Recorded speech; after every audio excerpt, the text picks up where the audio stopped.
Il Veneto sul podio dell'emergenza, vittime e lavoro. È terzo nella graduatoria nazionale che conta in totale 138 vittime. Sono infatti 20 i morti contati nei primi 3 mesi del 2022 in Veneto. La sicurezza nei luoghi di lavoro è un diritto, una necessità. Assicurarla è un dovere inderogabile. Così il Presidente della Repubblica, anticipando le celebrazioni al Quirinale e ricordando Lorenzo Parelli, lo studente morto durante lo stage in azienda.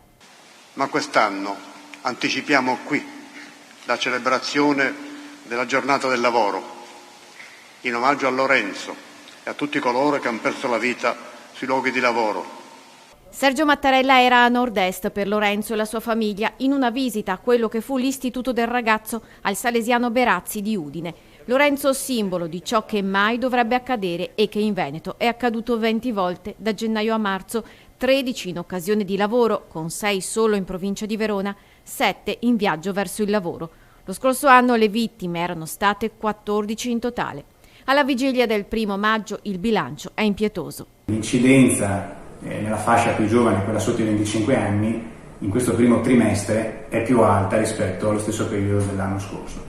Speriamo che questo numero cambi. Uno sconfortante posto che porta il Veneto in zona arancione nella mappatura dell'Osservatorio Sicurezza di Vega Engineering Mestre. Il Veneto, alla fine del primo trimestre, abbandona infatti la zona gialla e approda in area arancione, la fascia che, dopo la rossa, raggruppa le regioni con l'incidenza tra le più alte per gli infortuni mortali sul lavoro e dunque superiore alla media nazionale. Ed è Rovigo, la provincia veneta nella quale i lavoratori rischiano di più. Indice di incidenza pari a 21,4 contro una media regionale di 6,1. Seguono Verona, Venezia, Vicenza, Padova. Crescono anche le denunce. Alla provincia di Treviso, la maglia nera in regione per il più elevato numero di denunce totali di infortunio, 4.659.